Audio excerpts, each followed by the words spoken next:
Welcome back to Where Clarets Walk, episode 29. We're, of course, talking about the fallout from Deepdale and why our fans fed up with Foster. We've got Jordan back with us this week. Dan and Connor are on their half-term holiday, so we'll catch up with them next week. Who deserves to be promoted? There's lots of fallout at the moment between Leeds, Sheffield United and Burnley fans as to who deserves that place. And what is the worst ever Burnley kit? Is it that you can see there, which is a pretty horrendous one? Drop us a like if you can think of any worse, or perhaps it's one that Jordan is wearing himself. We've had some proper shocking ones, haven't you, over your time? So stay around to the end of the video for that. All right, welcome back, Jordan. How are you? No, not too bad. How are you? Yeah, good stuff. Let's talk about the Preston result then. Lots to talk about in terms of the football. Unfortunately, though, we've got to get into the Hannibal issue. First of all, Burnley Way and Turfcast says we're all with you, Hannibal. These incidents shouldn't happen, of course. As Clarets Walk, we're all with Hannibal, of course, here as well, and our thoughts go out to him. What's your overriding thoughts over this particular incident, Jordan, as unsavoury as it is, as much as we can say? No, it is a very tender topic, isn't it? You know, when you come onto a discussion of race and what way people should go about how they say things. Now, I don't want to repeat anything that I've seen because again, it's all alleged at this moment in time. But what I do know is that Hannibal takes a lot of stick every single week, and I've never seen him blow up like that. So it must have been something pretty deep. Now, and this is the if, because again, I don't want to assume that he has said it, if you know, until it comes out in the whitewash. That it has absolutely no place in football. I think when we step on that pitch, we shouldn't see colour. You just see a group of lads who you want to work strong for. And even if it's an opponent, there's always a bit of ribbon. He's always getting wound up, but there's a line you can overstep. And I think if he has said that, he's massively overstepped a line as whatever race, religion, or creed Hannibal comes from. It has no backing to him as a footballer, or it shouldn't ever define him as the negative comment which was said. So that's the piece I'd like to say. I'd like to think let's all just get along, let's all show love to each other, and let's just kick it out of football altogether, because I think that's where it needs to go. Yeah, absolutely. I just remember growing up in the 80s and being on the terraces and hearing it.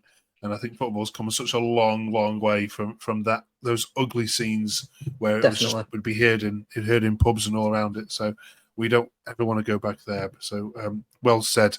Right, let's focus on footballing matters then, shall we? Frustrations. Rob says our defenders must be so frustrated with our top line. Once again, Jordan, you had chances. Your top line just aren't burying them or making the wrong decisions or taking an extra touch or not seeing the pass. What? Here we are again, another 0-0. I know people say boring, Burnley, but you did try and create stuff in this game. See, this is the frustration with the lads, I think, and I think even if we had somebody who was half, a striker of what a top championship striker is, then I think we would be top, if not second. It must be frustrating for the lads at the back because they're doing their job week in, week out. As you can see, we're holding the record. We're currently, I think I'm right in saying that we have the most clean sheets in Europe, breaking records in the championship on that front. And I think at the front, I don't think it's a thing of they can't do it. I think it's a thing of confidence, personally. Foster looked really wound up on himself when he missed that first opportunity, and I think that hindered for the second. So I do honestly think it's a lack of confidence thing. It's like Fleming when he sort of flapped at the ball when the ball was crossed in because he thought Bash were going for the head. It all seems a confidence thing. And what these lads need to do now, I think personally, I'm playing a bit of football in my time, is I just think they need to just clear out the noise. I know it's easier said than done, but I'm thinking now because you start a thing in the media or within a fan base, and then it grows and it grows and it grows and it grows to a point where I think in this world we're living in now, and Lyle's only a young lad. I think he's only my age at like 24. They're on social media, they're reading it, and even doing this now, I go and read the comments, and I'm like, oh God, no one said out about me, have they? So I can only imagine what sort of level that is for them. And I think it may be bearing on the mind because as players, technically so gifted, Zian Fleming, he's been brilliant. Lyle Foster, last season in the Premiership, we were crying out for him. These lads have the talent. I just really think it's a thing of confidence. Yeah, we'll talk more about Foster in particular in a second. Cheers for that, Jordan. Clarets 182 says, what can you do against a team that clearly set up for the draw? Another point on the road and hopefully some better finishing the next game. And there were lots of people saying, look, move on. Preston did well. You can't take, it's away. We're away from home against a local rival-ish. Saintman says, if the words they shall not pass were a club, it would be Burnley. But I think because we've had so many of these type of games, Jordan. I mean, including the Preston home game back in the year, that people are now kind of saying, well, it's more than a coincidence, isn't it? This is not just bad luck that you're having so many 0-0s. It's almost as if Parker is more worried about the record than he is about promotion. Do you see that argument? I do see that argument massively, and for the argument of you can't beat a team who played for the draw, I don't think in any way, shape, or form Preston played for a draw. I think they did really come at us. I don't think they held in. I think something I did notice, which hurt me to admit, but they are, when it comes to getting back into formation, when losing the ball, they are a very well drilled team. And when I saw from the first opportunity that we went to take, I knew it was going to be one of them games because of how quick they were all back in position. You saw it fall off towards the back end. But yeah, no, I think Scott. I don't want to say this because he might do, and I'm just not seeing it properly. But I don't think he has a plan B. If going up the right flank with Anthony doesn't work, it seems to be very hit and miss what we do with the ball after that. Anthony seems to be the talisman. Now we need to change it because we do have the clientele on the bench to change it. We have Benson, we have Edwards, we have John Joe Shelby. Are any names I'm missing? Ashley Barnes said, he's a proven striker. But again, is it a confidence thing? Does he want to put him on and it not be right? Or, I just think it's a phase of him not having a plan B. So that could be our biggest downfall. Yeah. Well, it brings us nicely on to the next tweet about substitutions. Benji says, why doesn't Parker make more than 2 subs a game? Clearly nothing's working, so change it up. I feel sorry for the Burnley bench. And I've noticed this in games as well. Like it kind of ties into your point, doesn't it? He doesn't have a plan B. Why aren't you maximising substitutions? I mean, Sheffield United made 5 in their game against Luton. Yeah, I don't want to say this if it isn't true, but this is how it feels. I feel that Scott Parker has his favourites, and they will get in come hell or high water. For example, Josh Laurent, brilliant player. I love the lad, but he is getting leggy. He's playing every game that comes at us at the minute. I think he missed the cup game against Southampton. I think he missed that. Yeah, I think he missed that. But apart from that, he's played every single game. The lad looked shattered. But because he's so highly rated by Scott, I don't think he'd want to drop him. Maybe is it because the lads we brought in, they only came in a week or two ago, and he doesn't see him as like within fitness, within the plans he's got. I'm not too sure, but it's like Marcus Edwards, prime example. He came on and changed the game, and you look at that and you think if he was on there from minute 1, it could be 3-0 up. Yeah. All right. Well said. Let's talk about Lyle Foster then.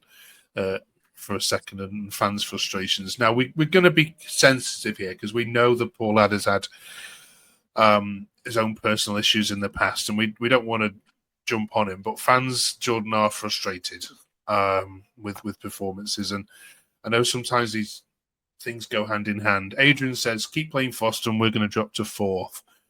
PC Gamer says, I don't care, and I'm going to say it. Lyle, I know you've been through your struggles, but you are a highly paid, supposed professional footballer being paid a salary many of us dream. Today, you're simply not good enough. What's your thoughts on it, Jordan? You can't blame all this on one person. They're only blaming him because he missed the opportunities. Now, if that had been Zian, would anything have been said because he scored that rocket a few weeks back? I don't think so. If it had been Anthony, I'm going to take that back. If it was Anthony, they would get on his back because that's all they ever seem to do. I think people made demands up about Anthony way too fast, and he's a fantastic player. But back onto Lyle Foster. Again, it's a thing of when I said he's only my age, he's only 24. That's not very old. Or 25 maybe. He's not very old. So we know the struggles he's had. We know he was homesick. We know he struggled to adapt to life at Burnley. Is the critique of him now maybe getting back on top of him again? Is he overthinking his chances way too much? Is it because he's gone so long without a goal that is creeping into the back of his mind every single time? That's what it looks like to me. Because if you look for the second opportunity that he got, the movement. See, now this is where fans can be very fickle. He hit the post, granted, right? I can see why people are frustrated because he should be converting that. But the build-up, move, and that play, it was fantastic. He absolutely sent North End defender to the shops. and it did look an easy chance. So the ability is there. Again, it's just the confidence, I think. Yeah. Right. Well summed up. Let us know in the comments what you think is going wrong. Going around, like you said, it isn't just can't just be on one person, can it? Right, let's move on then to our next discussion point. Sheffield Wednesday then this Friday, and they've got a striker Ugbo who hasn't scored nearly all season, and I think he's 20 games without a goal now. People are saying it's just going to happen, isn't it? It's just going to be against Burnley. How do you rate Wednesday, and should this be a straightforward 3 points? I do rate them of a fashion because I think on the day they can be a good side. They can be hard to break down, but I don't see them being able to compete with us. Now, I've said this a few times this season and been proved bitterly wrong. But no, Sheffield, they do have that. They do have that bit of spark. Okay, Ugbo hasn't scored. That's neither here nor there. And there's 9 more other people on that pitch who could score. So that's massively irrelevant. I fancy our chances. I think we're in good standing. I can't see them breaking our defence down. I just think they're way too good. And if we do keep all of this Stev over the summer, then somebody's looking down on us. Cause I've seen today's link with Everton, which is no shock because they've had about 4 of our defenders. It's Burnley FC legends now, isn't it? Everton, really. Yeah, absolutely. Yeah. Well, yeah. Thank you They've had everything down to our manager. Absolutely, yeah. Thanks to Tarkowski. Had one of the best nights on Wednesday night, so thank you. Thank you, Burnley, for James. Right. Thank you for that. Let's talk about then what's going on in the chat at the moment. So we've got the 4 teams, Jordan, as you'd already know, fighting out for 2 places at the top. 2 of them are going to go up and 2 are going to be shoved into the playoffs. So we've been asking everyone this week who deserves to go up. Now, it's fair to say that not many other teams say that Burnley deserve to come up, and that's because of this boring team, don't deserve promotion, awful style of football. It's like watching Barcelona edges seat stuff at Burnley, ironic, dullest team in professional football. Are you, as a Burnley fan, bothered by this label now that I'm afraid is attached to your club, that not one of the other teams that I've asked so far have said, yeah, stick Burnley up there? In fact, so many of them said, I hope Burnley don't go up because they're so dull to watch. I can just refer to a chant that sang in the cricket field a lot, and that's "No one likes us, no one likes that." And honestly, I couldn't care less if any other teams rate us, because if they're anyone other than Sheffield and Leeds, and who are they really to talk anyway? They're below us. Yes, I think we deserve to go up, right? But that's on the basis of how strongly defensive we've been. Leeds are gonna hit top. Something I would like to say about Leeds is I've seen everybody, going off. Oh, well, they're just too good. They're just amazing. Leeds weren't anything at the start of the season before Red Bull come in with the money. So again, they got given their lifeline. So we all need to sort of remember that. Sheffield are the best, worst team I've ever seen. I don't know how they manage it. It's almost spectacular to watch. They're god awful and then win. And I don't know how that works. So I think Leeds are going up in first. I truly, truly believe we can snatch second. I do think that Sheffield are playing on borrowed time a bit now, only because of the last few games I have seen, they haven't been magnificent at all. I think a lot of, as like the Middlesbrough game, for example, I think a lot of luck went in their favour. I did catch I'm not talking for the whole game, I only caught the last bit of it.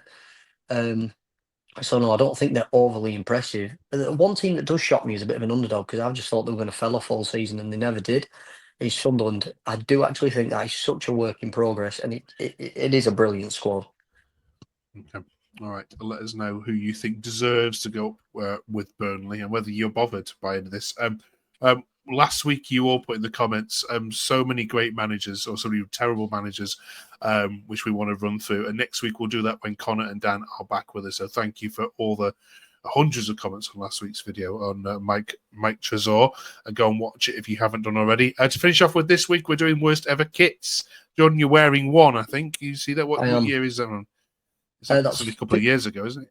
It's your away kit from 15-16. Really quickly, though, before we move on to kits, I would just like to give a little shout out to Dominic, who comments every single time on our videos, and he's loving it. And we really appreciate you, Dominic. I just thought I'd like to get that in there, because it's amazing to see your comments every week. Yeah. Yeah, 15, 16. Now, this is. I know it's a god awful kit, but this isn't the one I actually.